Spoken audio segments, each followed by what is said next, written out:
అప్పుడు ప్రభువు కోపడనేలా, నేను నీకొక్క మారు మాట్లాడేదని. ఒకవేళ అక్కడ 10 మంది కనపడుదురేమో అన్నప్పుడు ఆయన 10 మందిని బట్టి నాశనం చేయకుందును యెహోవా అబ్రహాముతో మాట్లాడి చాలించి వెళ్ళిపోయాను.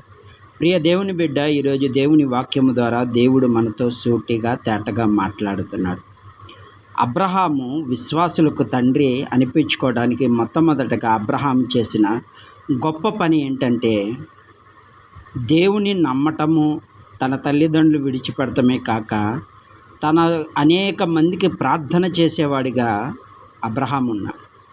ఎవరైతే పాపంలో సొదొమ గొమొర్రా దేశం నాశనం అయిపోతుందని, ఆ ప్రదేశం నాశనం అవ్వకూడదని అబ్రహాము ఎంతగా ప్రార్థన చేస్తున్నాడంటే దేవుని వాక్యం ద్వారా సూటిగా తేటగా మాట్లాడుతున్నాడు. ఎంత గొప్ప దేవుణ్ణి మనం ఆరాధిస్తున్నామో ఒకసారి ఆలోచించేద్దాం. ప్రభు మనుషులు మానవ రూపంలో, అంటే ఆకాశమైన సింహాసనము, భూమి ఆయన పాదపీఠము, ఆ పాదపీఠమైన దేవుని యొద్ద మనం విచారించినప్పుడు, ఆయనకు మొరపెడుతున్నప్పుడు దేవుడే అబ్రహాముకు ఉత్తరం ఇస్తున్నాడు. అయితే అబ్రహాం అంటున్నాడు, అయ్యా నేను దుమ్ము ధూళి లాంటి వాడిని, నేను మాట్లాడటం కూడా అర్హత లేదు. కానీ సొదొమ గొమొర్రా నాశనం కాకుండా 50 మంది నీతిమంతులుంటే అందులో కనీసం 5 తక్కువైనా 45 మంది ఉన్న ఆ ప్రదేశాన్ని రక్షిస్తావా అంటే నేను ఖచ్చితంగా రక్షిస్తానంటున్నాడు. అలాగే మరొకసారి అడుగుతున్నాడు, 30 మంది ఉన్నా రక్షిస్తావా అంటే 30 మంది ఉన్నా రక్షిస్తానంటున్నాడు. 20 మంది ఉన్నా రక్షిస్తానంటే 20 మంది ఉన్నా రక్షిస్తానంటున్నాడు. ఈ రోజున అనేక మంది అనేక ప్రదేశాల్లో ఉంటూ లోకంలో జీవిస్తున్న ప్రతి బిడ్డల కోసము అబ్రహాము ప్రార్థన చేస్తున్నాడు. ఈరోజు మన క్రీస్తుని వెంబడిస్తున్న మనము అనేక బిడ్డలకు ప్రార్థన చేసేవారిగా ఉండాలి. ఈరోజు వాక్యము ద్వారా దేవుడు సూటిగా నీతోనే మాట్లాడుతున్నాడు. ప్రియ సహోదరి సోదరుడా, ఒక్కసారి ఆలోచించేయండి. నీ ఇంటి పక్కనే ఉన్నారేమో నశించిపోతూ, వారి కొరకు నువ్వు ప్రార్థన చేసేవాడిగా ఉండాలి. నీ శత్రువుల కోసము ప్రార్థన చేయమని యేసుప్రభు వారు ఆనాడు చెప్పారు. పాత నిబంధనలో కూడా దేవుడు అదే చెప్తున్నాడు. అబ్రహాములో నేర్చుకోవాల్సింది ఏంటంటే, తన నాశనం అయిపోతున్న ప్రదేశం అతి భయంకరమైన ప్రదేశం. కామవాంఛలకు మగవాళ్ళు పెళ్లి చేసుకోవటం, ఆడవాళ్ళు పెళ్ళిళ్ళు చేసుకోవటం, భయంకరమైన పాపంలో దేవునికి సృష్టికి వ్యతిరేకంగా వాళ్ళు జీవిస్తున్నారు. దేవదూతలతో కూడా పాపం చేయటానికి వాళ్ళు పూనుకున్నారంట. అలాంటి దేశాన్ని దేవుడు కాపాడాలని అబ్రహాము ఎంతో ప్రార్థన చేస్తున్నాడు. అయ్యా 5 మంది నీతిమంతులు, 20 మంది ఉన్నా సరే రక్షిస్తావా? 10 మంది నీతిమంతులున్నా రక్షిస్తావా అని దేవుణ్ణి అడుగుతుంటే దేవుడు కూడా సమాధానం ఇస్తున్నాడు. 10 మంది నీతిమంతులున్నా ఆ దేశాన్ని కాపాడుతానంటున్నాడు. ఈరోజు అబ్రహాములే నువ్వు ప్రార్థన చేయాలి. క్రీస్తును వెంబడిస్తున్న మనం, యేసయ్యను వెంబడిస్తున్న మనం, నీ కుటుంబంలోనే ఎవరు నాశనమైపోతున్నారు, అలాగే ఇరుగు పొరుగు వారు, ఈరోజు అనేక మంది వారి కొరకు ప్రార్థన చేసేవాడుగా నువ్వు ఉండాలి. దేవుడితో మొరపెట్టాలి. దేవుడు ఉత్తరం ఇచ్చే దేవుడు, ఆయన సమాధానం ఇచ్చే దేవుడు. ఆయన రాయో రప్పో కాదు సమాధానం ఇవ్వటానికి, దేవుడు సమాధానం ఇస్తాడు. కనుక మీరు కూడా ప్రార్థన చేయాలి. మేము కూడా ఇక నుంచి ఒక ఆలోచన కలిగి దేవుడు మాకు ఇచ్చిన ఆలోచన కొరకు ప్రార్థన చేయండి. అలాగే మీ ప్రార్థన అవసరతల కొరకు మేము ప్రార్థన చేయాలనుకుంటున్నాం.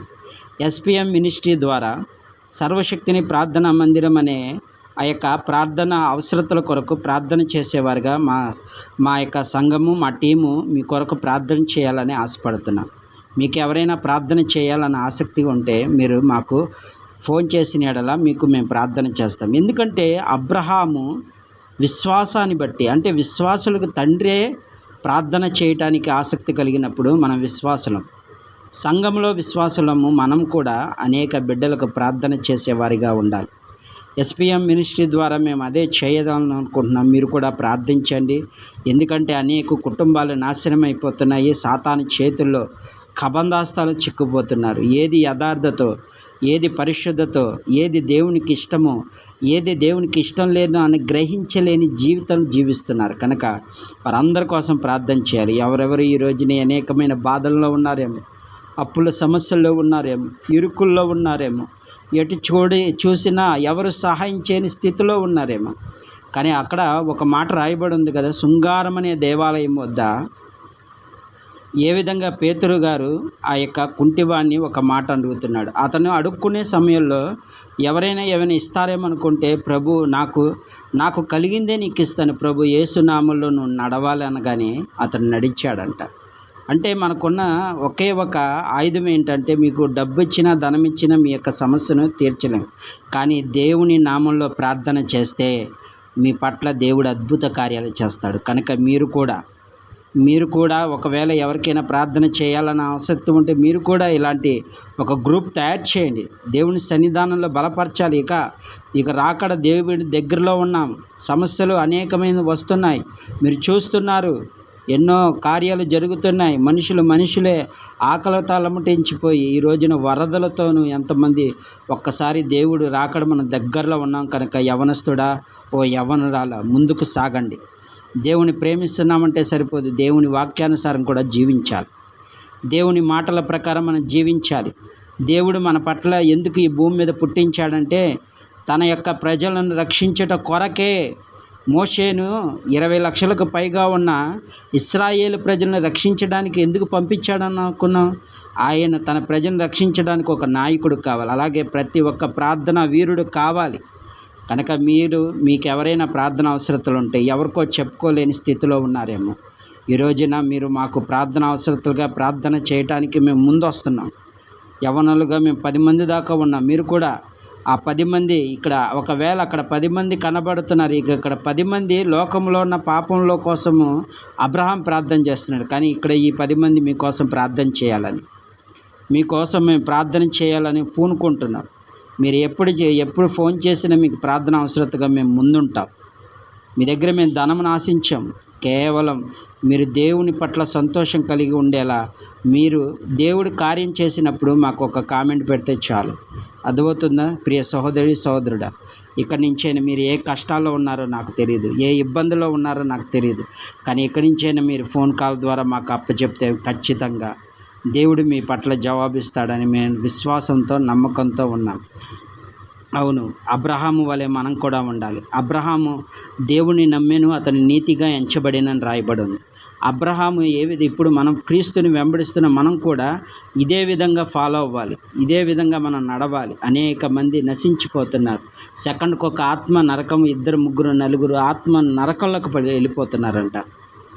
ఇదిగో ఈరోజు వాక్యం ద్వారా దేవుడు మాట్లాడుతున్నాడు. మన బిడ్డలు ఎవరు నరకానికి వెళ్ళటానికి వీల్లేదు, మన కుటుంబాలు నరకానికి వెళ్ళటానికి వీల్లేదు. అలాగే ప్రతి ఒక్క ఎవరైతే ఈ యొక్క వాక్యం వింటున్నారో, ఈ వాక్యానుసారంగా జీవించాలని ఆశ కలిగి ఉన్నారు, వారందరూ మీ ప్రార్థన అవసరతలు మాకు తెలియచేయండి. మేము మీ అవసరతల కోసం మేము ఖచ్చితంగా ప్రార్థన చేస్తాం. ఒకవేళ అయ్యా మాకు ప్రార్థన చేయడం రాదయ్యా, మాకు ఎవరయ్యా సహాయం చేసి, ఇదిగో దేవుడు ఒకవేళ మీకోసమే మమ్మల్ని ఈ విధంగా చేశాడేమో. ప్రార్థన చేయటం మాకు రాదని చాలామంది బాధపడే వాళ్ళు ఉన్నారు. మీ ప్రార్థన మీ వంతుగా మీకు ఒక బిడ్డగా మేము నీ కొరకు ప్రార్థన చేసేవాడిగా మేము ముందుకు రావాలని ఆశపడుతున్నామా? ఆనాడు ఆకాశమైన సింహాసనం, భూమి ఆయన పాదపీఠమైన ఆ యేసు ప్రభువే మన కోసం ఒక మనిషి ఏ విధంగా జీవించాలో నేర్పుట కొరకు ఆయనే బలియాగమైపోయాడు. అవసరమైతే ఈ యొక్క ప్రతి విషయంలో మేము కూడా దేవుని కోసం పోరాడే వాళ్ళమే, కానీ మీ యొక్క విషయాలను బయట పెట్టేవాళ్ళం కాదమ్మా. ఒక్కసారి మీరు మాకు ప్రార్థన అవసరతలు చెప్పండి. ఖచ్చితంగా SPM మినిస్ట్రీ, సర్వశక్తిని ప్రార్థనా మందిరం అనే మినిస్ట్రీ ద్వారా మీరు ఖచ్చితంగా ఆశ్చర్యకార్యాలు చూడగలుగుతారు. మమ్మల్ని నమ్మకండి, దేవుని నమ్మి మాకు ఆ ఫోన్ కాల్ చేయండి. అలాగే మీకోసం అనుదినం ప్రార్థన చేసే ఒక టీమ్గా మేము తయారు చేయాలనుకుని, యవనస్తులు ఈ లోకంలో యవనస్తులు లోకంలో కాడిమోయట కంటే దేవుని కాడి మోయట ఎంతో సులువని దేవుని వాక్యం సెలవిస్తుంది. యవనస్తులు కూడా పూనుకుంటున్నారు. ఈరోజు వాక్యం ద్వారా అదే మాట్లాడుతున్నాడు. అబ్రహాము ఎలాంటి విశ్వాసులకు తండ్రిగా ఉన్న అబ్రహాము తన యొక్క ప్రజల కోసము అక్కడున్న దేవుడు ఏ ప్రదేశాన్ని అయితే నాశనం చేయబోతున్నాడో ఆ ప్రదేశాన్ని రక్షించుట కొరకు పూనుకున్నాడంట. మేము కూడా అదే ప్రయత్నం చేస్తున్నాం. ప్రతి యవనస్తుడు పరిశుద్ధ గ్రంథాన్ని ధ్యానించే ప్రతి ఒక్కరు ఇలాగ ఒక టీమ్గా ఫాలో అవ్వండి. దేవుని కొరకు పరుగులు తీయండి. వాక్యం ద్వారా పాటలు పెడుతున్నారు, మంచిదే, కానీ ఈ వాక్యాన్ని ప్రచురించే వాళ్ళు కూడా కావాలి. మీ నోటి మాటల్లో దేవుని వాక్యం ఉన్నదని మార్కు సువార్త 10వ అధ్యాయంలో చెప్పబడుతుంది కదా. మీరు కాదు మాట్లాడేది, నేను మాత్రమే మాట్లాడుతున్నాను అంటున్నాడు దేవుడు. అద్భుతమైన కార్యాలు దేవుడు మీ పట్ల జరగాలంటే, మీరు దేవుళ్ళలోకి నడవాలంటే, నిత్య నరకాగ్ని నుంచి తప్పించబడాలంటే మీలో ప్రార్థనా వీరులు లేవనెత్తబడాలి. అమ్మా, మీకు ఏ అవసరత ఉన్నా ఒక కొడుకుగా, ఒక అన్నగా, ఒక తమ్ముడుగా మీకోసం మేము ప్రార్థన చేస్తాం.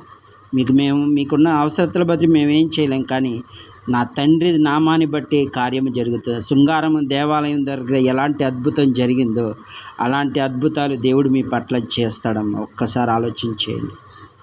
మీరు ఇరుగు పొరుగు వారికి చెప్పుకుంటే ప్రయోజనం లేదమ్మా.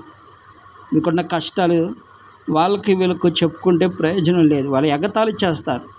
ఆత్మీయ సహోదరులుగా మేము ఉన్నాం, మీకోసం మేము పోరాడతాం, మేము దేవునితో పెనుగులాడతాం.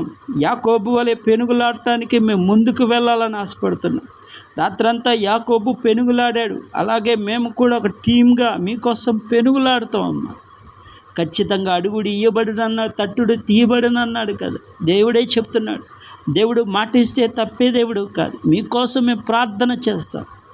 మేము మా ఫోన్ కాల్ మీకు పెడుతూ ఉండగా, డిస్కషన్లో పెడుతూ ఉండగా మీరు కూడా ముందుకు అడుగు వేయాలి. మీరు కూడా మీ ప్రార్థన, చాలామంది అయ్యా నాకు ప్రార్థన రావట్లేదని ఎంతోమంది మా అమ్మలు, తాతలు అందరూ బాధపడుతున్నారు. దేవునితో ఎలా మాట్లాడాలో ప్రతి విషయాన్ని మీకు నేర్పిస్తాం. దేవుని కోసం, ఎందుకంటే దేవుని రాజ్యము ఇంకా బలపడాలి. అనేక బిడ్డలు నశించిపోతున్నారమ్మా. నిత్య నరకాగ్నిలో కాలిపోవటం దేవుడికి ఇష్టం లేకే ఈ రోజున మాకు దేవుడు ఈ విధంగా ప్రేరేపించాడు. కనుక మీరందరూ ఖచ్చితంగా మీ వంతుగా మీరు ఏం చేయక్కల, మీరు ఫోన్ కాల్ చేసి మీ అవసరతలు మాకు తెలియచేయండి. మీ కొరకు మేము ప్రార్థన చేయాలి. మేమేదో పరిశుద్ధులం కాదు, కానీ దేవుడు మేము పిచ్చి మొక్కల అడవిలో పిచ్చి మొక్కలు లాంటి వాళ్ళం, కానీ ఈ రోజున మంచి ఒలీవ మొక్కల వలె మమ్మల్ని చేశాడమ్మా. మీకోసం మేము ప్రార్థన ఎంతోమంది అప్పుల బాధలతో ఉన్నారు, చెప్పుకోలేని సమస్యలతో ఉన్నారు, ఎవరికి చెప్పలేని స్థితిలో ఉన్నారు. మీ ప్రార్థన అవసరతలు మాకు ఇచ్చిన ఖచ్చితంగా మీ కొరకు మేము ప్రార్థన చేస్తాం. దేవుడు మీ పట్ల అద్భుత కార్యాలు జరిగిస్తాడు. ఈ కొద్ది మాటలు దేవుడు దీవించును గాక. ఆమేన్.